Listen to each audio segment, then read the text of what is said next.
Assalamualaikum warahmatullahi wabarakatuh. Ketemu lagi dengan saya Lisa Marni, masih di materi tentang geografi tanah.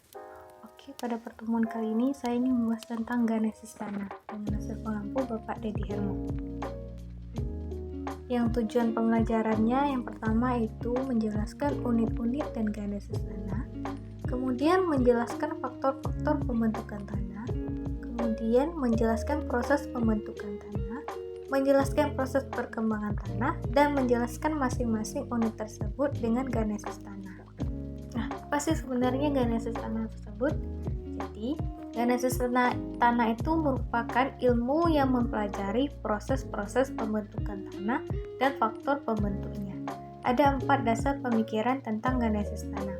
Yang pertama yaitu sifat tanah yang terlihat sekarang digunakan sebagai bukti atau petunjuk terjadinya suatu proses pada masa lampau. Yang kedua, berbagai macam tanah merupakan hasil evaluasi jutaan tahun. Tanah sebagai pabrik liat alami karena proses disintegrasi dan sintesis, maka jumlah fraksi liat semakin bertambah dan semakin bertambah jenis liat baru. Yang keempat, pengetahuan tentang paleontologi untuk memahami sifat tanah walaupun hasil genesis tanah ditunjukkan pada tanah yang sekarang, tetapi proses pembentukannya telah dimulai dari jutaan tahun silam. Syarat utama terbentuknya tanah ada 2, yaitu tersedianya bahan asal dan faktor yang mempengaruhi bahan asal tersebut. Faktor pembentuk tanah itu ada berbagai jenis. Yang pertama yaitu disebut dengan Harrison O yang merupakan bahan organik segar yang telah membusuk. Kemudian ada Harrison A yang merupakan mineral atas berupa campuran bahan organik dan mineral. Kemudian ada Harrison E yang tampak cair pendiamin paling maksimal. Kemudian ada Harrison B, mineral yang merupakan akumulasi basa lempung besi dan aluminium. Kemudian ada Harrison C, mineral yang berupa bahan induk tapi bukan batuan. Kemudian ada Harrison R yang merupakan induk sebagai penghasil bahan organik tanah. Nah, penjelasan yang saya berikan itu bisa dilihat pada gambar yang ada di samping, di mana semua faktor pembentuk itu tersusun secara rapi. Ada 5 faktor pembentuk tanah yang menjadi paradigma ahli pedologi. Kelima faktor tersebut meliputi bahan induk, iklim, relief, organisme, dan waktu. Nah, penyusunnya itu bisa dilihat pada gambar yang telah saya sajikan. Nah, pada tabel ini bisa kita ketahui tentang faktor yang mempengaruhi pembentukan tanah dan perannya. Pertama itu bahan induk yang berperan sebagai tingkat awal atau bahan tanah yang pelakunya merupakan pelaku fisika dan kimia. Terus ada iklim yang perannya memasukkan energi dan bahan yang pelakunya merupakan curah hujan, suhu, kelembapan, dan angin. Kemudian ada relief, faktor kondisi untuk kinerja dan faktor lainnya. Pelakunya yaitu tingginya tempat, lereng, kedalaman air, dan tanah. Selanjutnya yaitu organisme, membentuk ekosistem dengan tanah, yang pelakunya merupakan flora dan fauna. Selanjutnya waktu yang menentukan laju perubahan total. Untuk pelakunya yaitu umur dan perkembangan secara relatif. Untuk faktor-faktor pembentuk tanah akan kita bahas satu persatu. Yang pertama yaitu bahan induk. Bahan induk merupakan material yang belum menanggapi lingkungan pelapukan tempat bahan tersebut terletak. Disebut bahan induk bila variabel waktu bernilai 0. Seperti yang terjadi pada tabel di bawah ini, di mana batuan tanah hancuran pelapukan berubah menjadi bahan induk, kemudian bahan induk tersebut berubah menjadi tanah.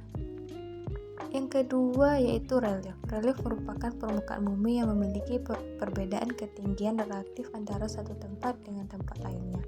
Relief mempengaruhi perkembangan pembentukan struktur tanah atas 3 hal, yaitu jumlah curah hujan, tempo absorpsi yang menyimpannya di dalam tanah, tingkat perpindahan tanah atas oleh erosi, dan arah gerakan bahan dalam substansi atau larutan dari satu tempat ke tempat lainnya. Yang ketiga yaitu iklim. Iklim yang langsung berpengaruh terhadap perkembangan tanah adalah iklim dekat permukaan tanah, yang merupakan turunan iklim makro. iklim mikro ini sangat dipengaruhi oleh kondisi permukaan seperti relief dan tutupan lahan. Curah hujan erat kaitannya dengan kelembapan aktivitas yang terpengaruh terhadap gerakan air di dalam tanah. Intensitas hujan mempercepat pelapukan yang bersifat dekomposisi maupun desentralisasi sehingga dinamika air hujan di tanah yang berpengaruh besar pada pembentukan horizon. Yang selanjutnya yaitu organisme. Maksud organisme di sini adalah semua bentuk kehidupan yang memiliki peran bagi proses pembentukan tanah, baik itu manusia, vegetasi, dan hewan kelas tinggi maupun kelas rendah maupun organisme pembentuk tanah. Organisme berpengaruh terhadap siklus hara dan tingkat evaluasi dari pencucian. Nah, pada gambar ini menjelaskan tentang kehidupan ekologis berbagai organisme di dalam tanah yang merupakan bentuk simbolisis dengan berbagai peran untuk membentuk tanah tersebut. Oke, selanjutnya yaitu waktu. Waktu yang diperlukan tanah untuk berkembang membentuk profil tanah sangat bervariasi dan dipengaruhi banyak faktor. Yang fase-fasenya itu fase pemula, di mana bahan induk belum mengalami pelapukan. Kemudian ada fase juvenil, pelapukan mulai terjadi namun sebagian besar bahan asli belum dilapuki. Fase viril, yaitu kebanyakan mineral-mineral mulai pecah, kandungan lempung meningkat dan pelapukan masih berjalan lambat. Fase senil, dekomposisi tiba pada fase akhir, hanya mineral-mineral yang tahan lapuk yang masih bertahan. Kemudian fase akhir, perkembangan tanah telah sempurna dan telah melapuk. Nah, itulah faktor-faktor pembentukan tanah. Sekarang pembentukan dan perkembangan. Pembentukan dan perkembangan tanah merupakan tahap yang menyambung. Pembentukan pedogenesis atau alih rupa adalah mengubah bahan induk menjadi bahan tanah yang terjadi pengubahan dalam satu tempat. Sementara perkembangan atau morfogenesis atau ahli tempat merupakan peristiwa penyusunan bahan tanah menjadi tubuh tanah dengan morfologi dan organisasi tertentu yang terjadi mengubah alih tempat dengan hasil berupa horizonisasi. Nah, pada gambar di samping dijelaskan tentang skema pembentukan dan perkembangan tanah. Peristiwa embryonik, kejadian embryonik dikendalikan oleh faktor lingkungan terutama iklim dan vegetasi yang berasosiasi dengan iklim. Karena berkaitan dengan iklim, maka disebut sebagai westering dalam bahasa Indonesia, yaitu disebut juga dengan pelapukan. Dinamika air dan unsur dalam regolit menyebabkan regolit terdefinisasi membentuk profil pelapukan yang disebut dengan pelapukan horizon tanah. Proses tersebut dianggap sebagai pedogenesis atau pembentukan tanah. Sementara pelapukan bongkalan batu secara individu apabila tersingkap akan melapuk seperti kulit bawang. Nah, ini contoh pelapukan batu horizon. Pelapukan merupakan proses perubahan sifat fisik dan kimia batuan dari permukaan atau dekat permukaan bumi tanpa berpindah material. Pelapukan dapat dibedakan atas 3, yaitu pelapukan fisik, kimia, dan biologi.